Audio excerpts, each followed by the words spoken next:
Welcome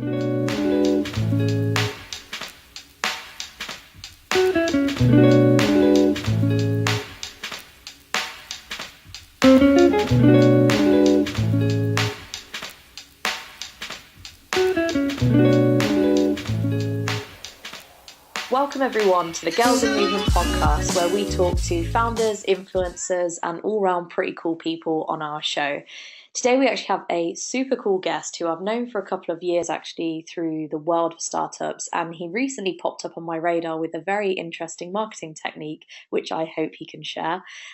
He's a self-confessed sportsman, London-born, and all-round energetic individual. So I welcome David Hellard to the show. How are you, David? Hey, yeah, good. Well, actually, I'm really, really tired. I've just had an insane couple of weeks, and I'm falling apart physically, but in good spirit. In good spirit, that's what I love. The one thing that I have to tell my listeners is your pitch when we first ever met was possibly the best pitch that I've seen of a business. Are you going to be carrying that through to your next brand as well, pitching left, right, and centre? I'm tempted to, but there don't seem to be as many pitch competitions at the moment. Maybe it's the wrong season, but I think also because previously it was a tech company, that seems to be the real flavour of competitions and of investment. And because my new company are in some ways a traditional standard product, it's probably not as sexy, shall we say, as the tech bubble looking for unicorns. Yeah, no, exactly. Okay, so let's start off from the beginning. So, David, where your passion for startups and running is great, but where did it all start off? Have you always kind of had your own business, or were you working for someone else? Where did it start? It's me. Well, it's probably come from playing. It's probably the easiest way to describe it. So I haven't always done startups, but I've always been involved in stupid boy projects and then just silly activities. And so I joined Accenture. I was working there in marketing in a very comfortable but unstimulating role. Yeah. And during that time, I started putting on events. I started making my own T-shirts, designing those, and it's really grown from there as I've grown in confidence and as I've also grown in experience and skill set to a certain extent. It just means when you get an idea, you then think, I'll do it. And you suddenly realize actually there's very little that can stop you creating something you want to create. You know, you don't even have to have any skills in it. You just need to be able to have enthusiasm, connections, and confidence. And so it's grown from there. Left Accenture to start Zipview, which was Airbnb meeting rooms. That was a couple. Well, we met 2.5 years of that journey, and then leaving that, really wanted to do. So I've always loved sport, and well, not always. I've been passionate about sport for 10 years, and I've always had a product in mind that I thought, why doesn't it exist? And I thought, well, let's give it a go. And tell me a bit more about Caffeine Bullet then. So for those who don't know, this is why I kind of re-engaged back with David. Firstly, it'd be great for you to tell us about the marketing technique that you've just kind of employed. But has this always been an idea in the pipeline? Is it something that you thought, okay, eventually I would love to start this business off? I've run for about a decade now, and whenever I've raced, some people respond really well to caffeine, about 50% highly, another 40% well. And I was one of those people that when I tried caffeine, because I don't drink a lot in my day-to-day life, it was like rocket fuel for me in a race. But there weren't really any products out there that utilized it. You've got your gels, but I personally don't like gels. I have shot blocks, and it means you have to take a gel in your caffeine, or you're having the amount of caffeine you take dictated by the gel that you have. So some of them have 20 milligrams of caffeine, some of them have 150 milligrams of caffeine, and really you should be taking kind of 3 to 6 grams per kilogram for your optimal dose. And so it's a huge amount, and most gels you'll never be able to achieve it, but also you'll then be a slave to your gel taking. So I just thought, why isn't there a product that's nice, easy to take, that is ridiculously high in caffeine for when you race, but then actually for once I'd made that, it's just nice if you're tired before a training session, or if you've got a really hard all-nighter that you're trying to put in the office, or even when you're at home, you just come in after a long day and your friend says, come on, let's get on it. It's my birthday. Those nights that you miss because you haven't got the energy. It's now just a product whenever you need some energy. It's something you can take really easily and get you back up.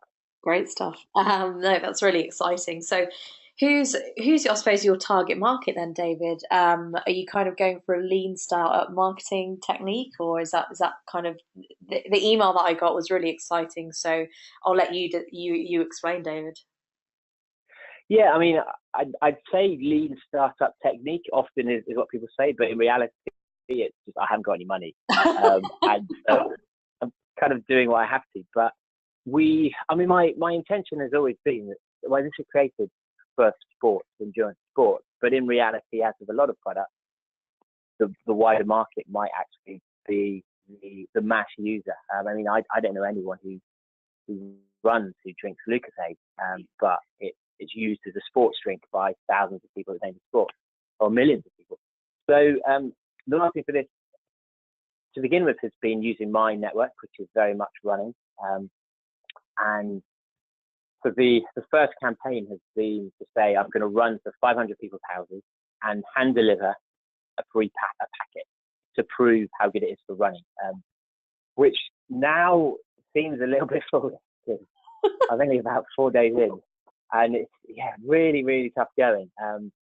But that's how we started our marketing, because I think as a product, it's something that when people try it, they'll talk about it, they'll give it to their friends, and unless you're the 10% of people that caffeine doesn't respond well to, you are going to think, wow. And so for me, that just means actually strategically marketing-wise, what I want to do is just get it as widely as possible. So I'm starting with runners, but actually the intention is to try and sow little seeds in different communities. So what I did, for example, is I'm going to be giving it out to all the vice presidents of Goldman Sachs.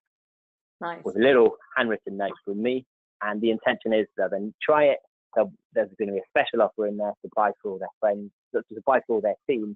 And then hopefully everyone in the city who's working, very long hours is going to start using it. Going to do similar things for nightclubs, for students, for people who have, for the army, for the police who do shift work.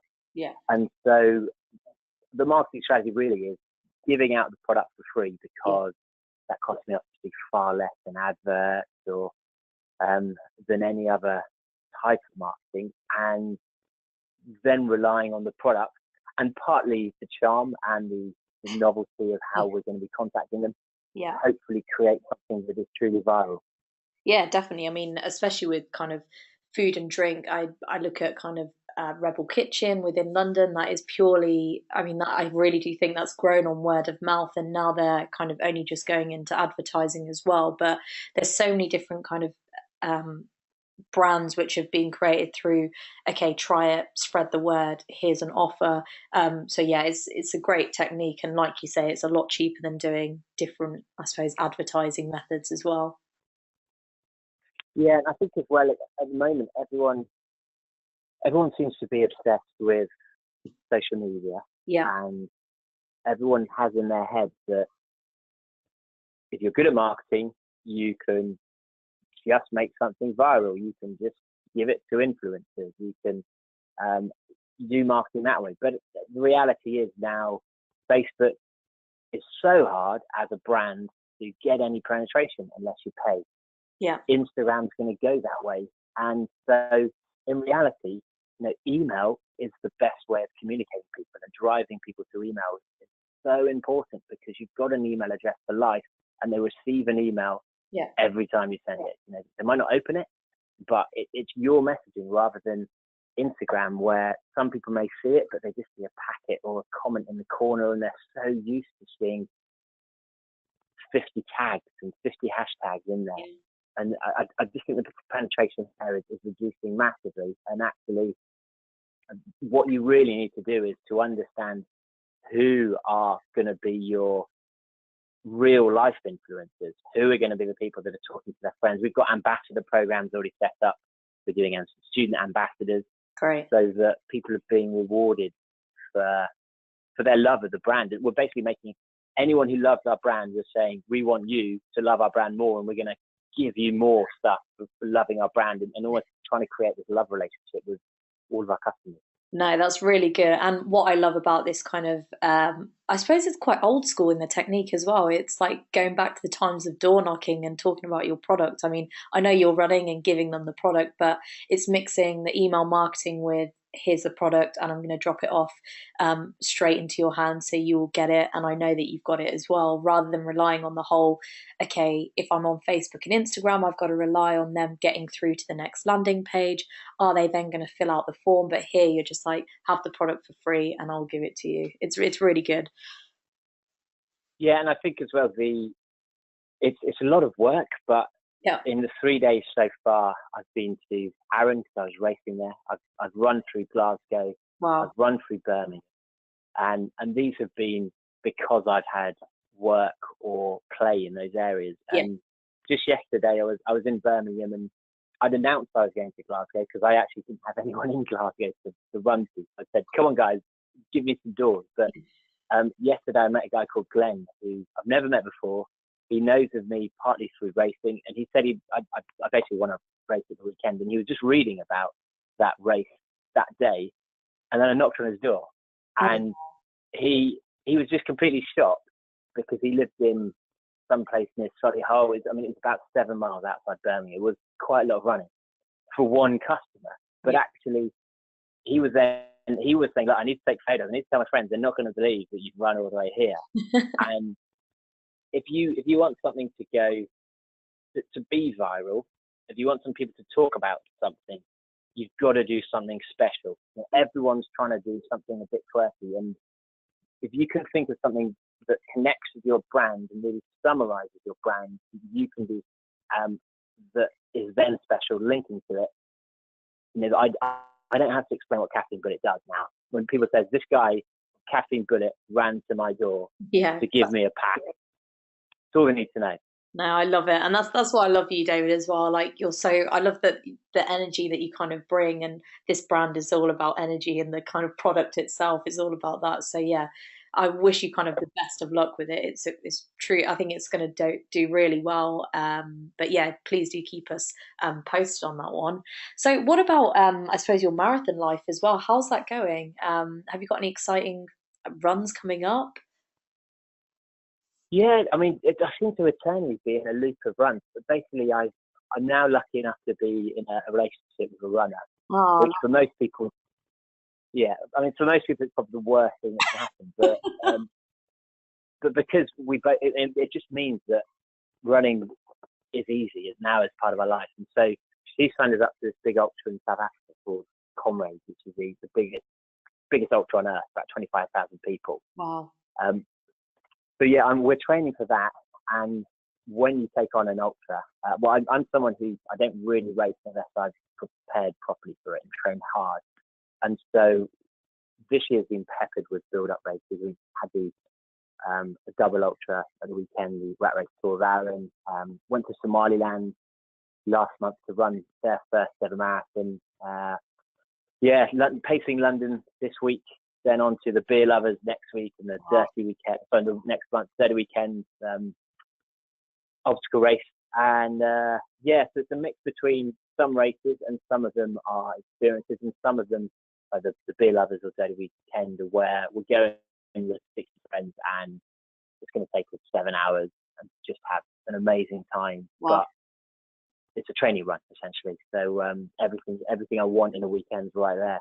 Oh, nice. Yeah, no, that sounds really exciting. Do you ever, I mean, do your ideas come to you while you're running, or do you just completely not think about business while you're running? Like, I've always thought that, because when I personally exercise, I just don't think, I just think of what I'm doing there and then. But when you're running a marathon, like, that's a long time of just with your own thoughts, I suppose. Yeah, I think running's different to a lot of activities because there is little variety. And so when you're doing something like the rat race of the ultra of Arran, you don't think about anything other than the route because the whole time you're rock climbing, you are concentrating on your feet. But some races, I mean, Somaliland was beautiful, but for about 15 miles of it, I was running on a road through desert lands, essentially.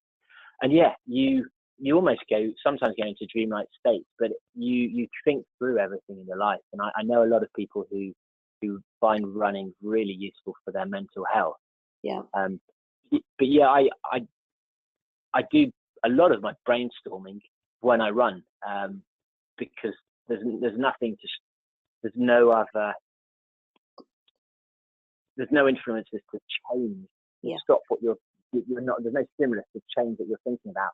And so, in the same way, sometimes when you dream or when you're daydreaming, kind of snoozing, and your thoughts go from proper thoughts into just weirdness and back again, you can sometimes get that when you're slightly daydreaming on a run. And so, long runs are brilliant for thinking through life's problems, thinking through ideas, and most of my videos and marketing ideas come to me either from what someone said or misinterpreting what someone else has done, or from just my mind meandering as I jog along.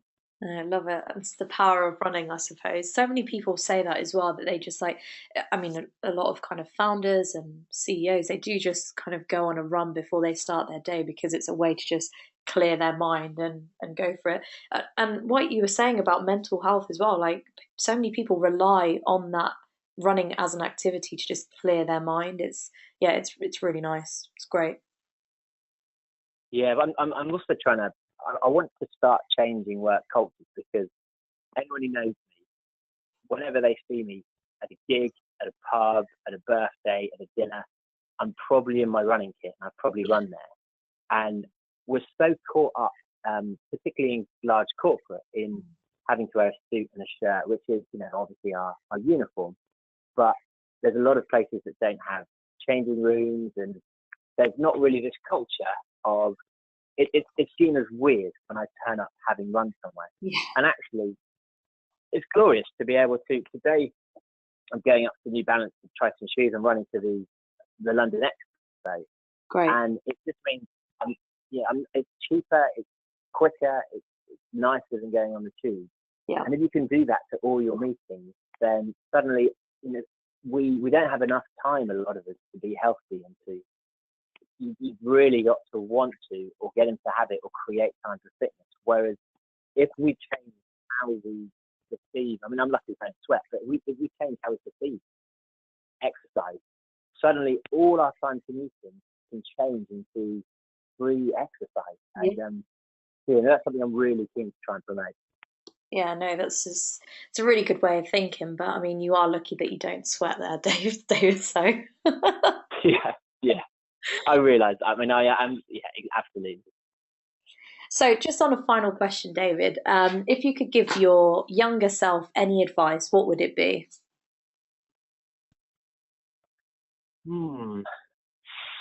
Well, probably be to do with relationships more than anything else. Because I have my heart broken a few times, and basically don't give up. You're actually, the longer it takes to find someone, I think the better the match you are, and the more you know yourself. But if it's to do with business, it's probably just try things, play more. Yeah. I think in people's heads there's this concept of a startup, or that a business is someone who quits a job and for 2 years works 90 hours a week on this thing that's going to make them billionaire, or they're going to fail and just sob and cry. Whereas actually, just start doing things you love and see what happens with it. There's a number of little ventures I've tried that have come to nothing. Numerous of them. But they've been really fun, and I've enjoyed doing them. But they haven't taken, I haven't wasted time. It's been enjoyable, and I've learned these skills. But also, at the end of it, I haven't felt as if I haven't felt as if, God, that was a failure, because I never went into it thinking this is my way out. This has got to be a certain, I'm looking to make money. It's just, I like running. Why don't I try that? I like t-shirts. Why don't I make these? And so I think I'd just say, just start playing more, start playing in business, start playing in ideas. And I think ultimately, if you don't know what you want to do for a career, just start doing more and more things that you love, and eventually something will happen that will turn into a career in those areas. No, it's really good advice, and I hear it like from my guests a lot that you should really do stuff that you enjoy rather than just chasing it for the money, because they tend to be the ones that just go south and doesn't go anywhere. So yeah, definitely kind of I completely echo what you're saying there. Start a business on something you love, and then it can turn into a business, I suppose. Yeah, absolutely. David, thank you so much for talking on the podcast. It's been really good. Really excited about Caffeine Bullet, and I'll await my package and here in Coventry. But yeah, anyone who wants to find out more about David and of course the project that he's working on, I'll put all the details at the bottom of the podcast. Thank you very much. Thanks, David. My pleasure. Thanks for having me on. Thank you.